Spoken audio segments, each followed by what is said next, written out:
आज के कहानी का शीर्षक है चंद्रपुर। बहुत समय पहले हिमालय की तलहटी में एक छोटा लेकिन समृद्ध राज्य था चंद्रपुर। इस राज्य का राजा था विक्रमादित्य, जिसे लोग चंद्रवंशी कहते थे। वो सुंदर, बहादुर और न्यायप्रिय था, लेकिन उसकी आंखों में हमेशा एक उदासी छिपी रहती थी। वजह, उसकी कोई संतान नहीं थी। राज्य में 7 रानियां थीं, लेकिन कोई भी गर्भ धारण नहीं कर पाई थी। राजा हर पूर्णिमा को चंद्रमा की पूजा करता था।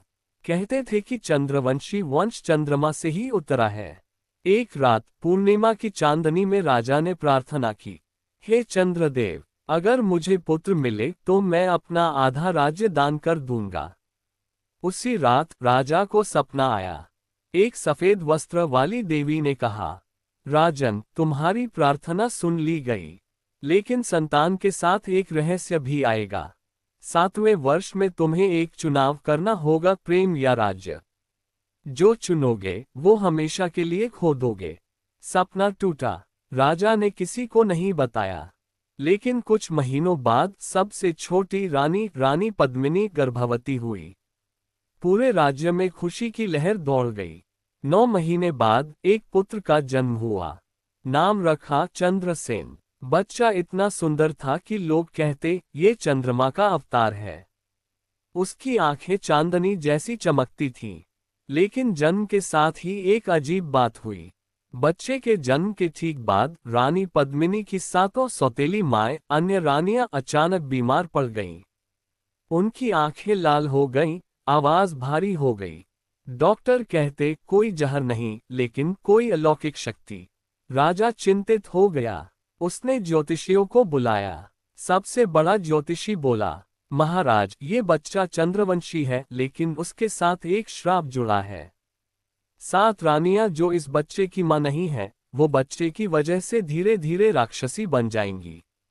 अगर बच्चा 7 साल का हुआ तो या तो 7 रानियां मर जाएंगी या बच्चा खो जाएगा। राजा स्तब्ध रह गया। उसने पूछा, कोई उपाय? ज्योतिषी ने कहा, उपाय है, लेकिन कठिन। बच्चे को 7 साल तक राज्य से दूर एक गुप्त आश्रम में रखना होगा। वहां एक साध्वी है, काली माई। वो बच्चे की रक्षा करेगी, लेकिन बदले में राजा को कभी बच्चे से मिलने नहीं जाना। और एक और शर्त, राजा को अपनी सबसे प्यारी चीज का त्याग करना होगा। राजा ने सोचा, सबसे प्यारी चीज, उसका राज्य या पद्मिनी या खुद का जीवन। उसने फैसला किया, बच्चे को आश्रम भेज दिया। रानी पद्मिनी रो रो कर बेहाल हो गई, लेकिन राजा ने कहा, यह बच्चे की भलाई के लिए है। 7 साल बीत गए। राज्य में शांति थी। 7 रानियां ठीक हो गईं, लेकिन उनकी आंखों में अब भी एक अजीब चमक थी, जैसे कोई छिपा हुआ क्रोध। 7वें साल की पूर्णिमा आई। राजा को फिर वही सपना आया। देवी ने कहा, अब चुनाव का समय है। बच्चा वापस आ रहा है, लेकिन साथ में काली रानी भी आएगी। वो कौन है, ये तुम्हें पता चलेगा। याद रखो, प्रेम या राज्य। सुबह हुई। राजा ने 7 रानियों को बुलाया। बोला, आज चंद्रसेन लौट रहा है। सब खुश हुए, लेकिन रानी पद्मिनी की आंखों में आंसू थे। वो बोली, महाराज, मुझे डर लग रहा है। शाम को महल के द्वार पर एक साध्वी आई। काली वस्त्र, चेहरा ढका। उसके साथ एक 7 साल का लड़का चंद्रसेन।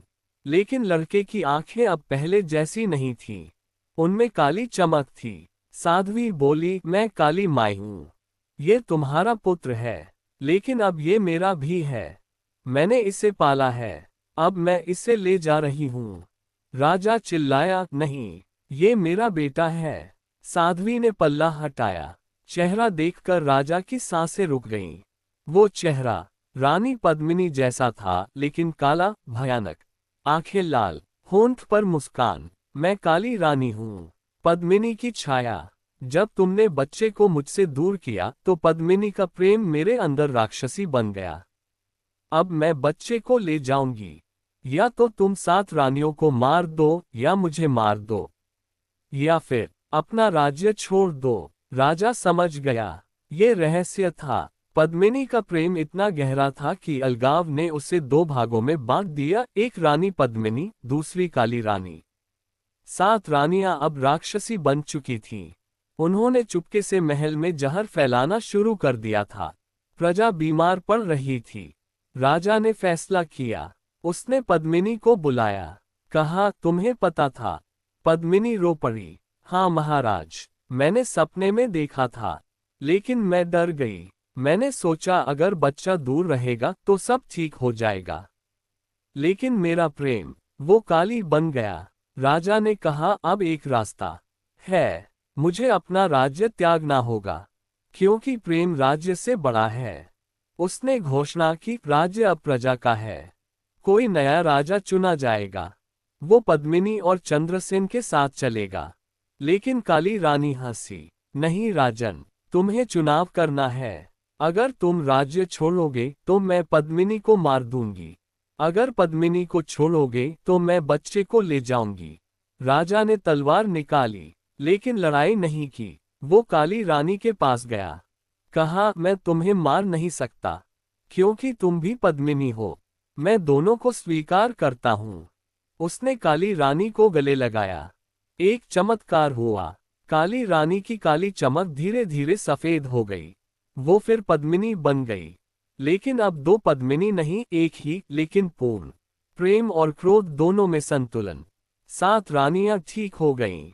उनका क्रोध खत्म, बच्चा सुरक्षित।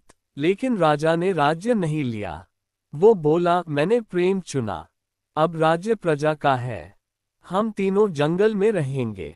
राज्य ने उन्हें सम्मान दिया। नया राजा चुना।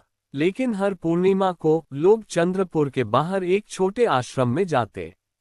वहां राजा, रानी और राजकुमार रहते। कहते हैं, आज भी अगर कोई सच्चे प्रेम से प्रार्थना करे तो काली रानी, जो अब पद्मिनी बन चुकी है, सुनती है। लेकिन याद रखना, प्रेम में रहस्य होता है। कभी उसे अलग मत करना, वरना वो काली बन सकती है। और राजा विक्रमादित्य, वो आज भी जीवित है, चंद्रमा की छाया में, इंतजार करता हुआ किसी ऐसे प्रेमी का जो चुनाव सही करे।